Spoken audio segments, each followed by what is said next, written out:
at our overall cases today, I know we all feel encouraged that our number is lower than what we've seen in the last few days, and I know that we're all willing for that trend to remain.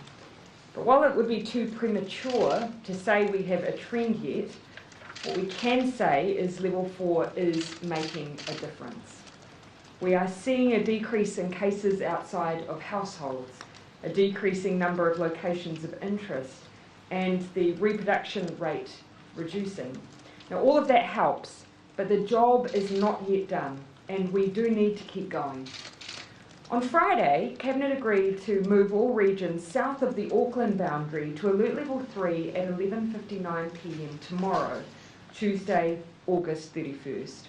That was on the condition that all the evidence that might emerge in the following days continued to be positive. There is nothing to suggest we need to change that plan, so Cabinet today has confirmed that alert level change will take place. Like last time, business owners and operators are now able to access their premises in order to prepare for contactless opening, including to meet the public health requirements. Just to confirm why we're comfortable with that alert level shift from Tuesday midnight, wider wastewater testing in Christchurch has not shown up any further positive results, meaning the positive results last week we believe can be most likely attributed to cases in managed isolation facilities in the city. And additional testing across the country has only thrown up one additional positive case in Wellington, a household contact of an existing case who was already in isolation and not in the community. Level 3 for the country south of Auckland will remain in place for a week, and we'll review these settings at Cabinet on the 6th of September.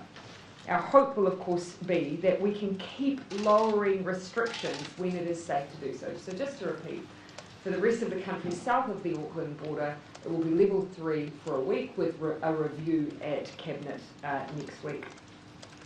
This afternoon, Cabinet also assessed how long Northland will need to remain in level 4. Our decision here has been a cautious one, and that's because unfortunately the cases and work sites in and around Warkworth emerged late in the lockdown.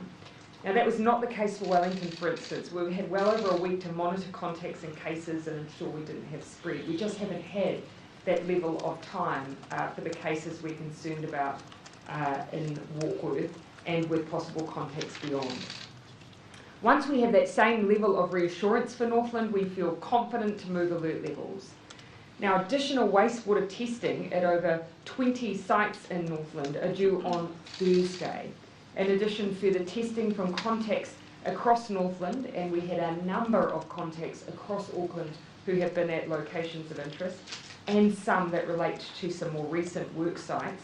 Some of those further tests will be available in that time frame as well.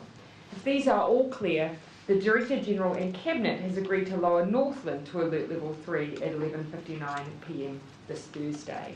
So again, just an indication of our intention here if all of those tests come back clear. I know many in the north will be interested in what this means for transport corridors at that point. A reminder that at level 3 there is still no interregional travel. The only movements into a, for instance, level 4 environment, such as Auckland, would be for essential work that is already occurring now, and for that to occur you will need a travel exemption. If it's for a wider issue, you will need an exemption in order to pass through that border. So very little movement is expected in a level 3 environment. That then brings me to Auckland. We indicated on Friday what we believed was the most likely scenario for Auckland, based on the size of the current outbreak, based on the number of daily cases we're seeing, and based on the need to see a sustained reduction in cases before moving alert levels. Auckland will remain at alert level 4 for another 2 weeks. Cabinet will meet again on Monday the 13th of September to look at our next steps for Auckland. Now, to move Auckland down a level, which is our absolute goal, we need to be confident we don't have Delta circulating undetected in the community. And we need to be confident that any cases we may have are contained and isolated. As we saw from this outbreak, it only took a week for one case to spread across the city. And that's why we're working so hard to get this right. And I know everyone in Auckland knows we are just not there yet. We are making progress though, and that is one message I want to leave today. The sacrifice everyone is making is incredibly important, and it is making a difference. Yesterday I received this graph. The red line shows what would have happened if we hadn't moved hard and fast into level 4. Now, it's a little difficult for you to see perhaps the numbers on the side, but it tells us that the daily case numbers are literally off the charts, and that without level 4, some modelers estimate that the number of new cases today could have been around 550. The lines underneath tell us the different paths we could still follow. At the moment, we're tracking roughly in about the middle of those options, and where we finally will land and when we'll land there is not yet clear. But that doesn't mean we are powerless. The more we do to limit our contact, the faster we exit these restrictions, and more importantly still, the more lives we save. You'll have heard today Dr. Bloomfield mention the number of people in hospital. It is a number that each day is reported to me, reminds me of how serious this illness is.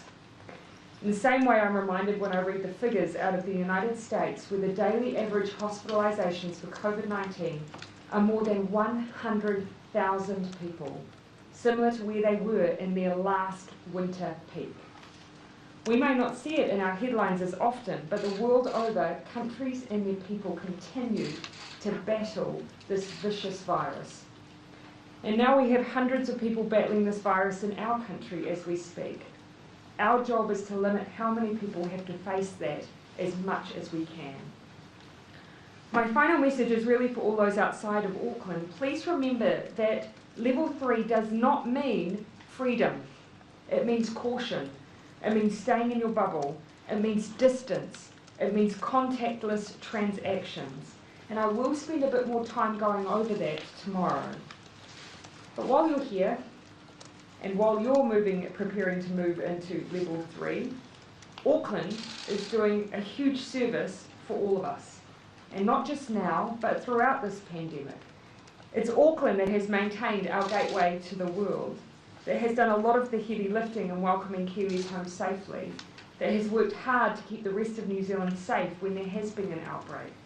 Auckland has done it tough, and they've done it tough for all of us. I know we're all grateful, and that we are, as a team of 5 million, willing for their hard work to pay off.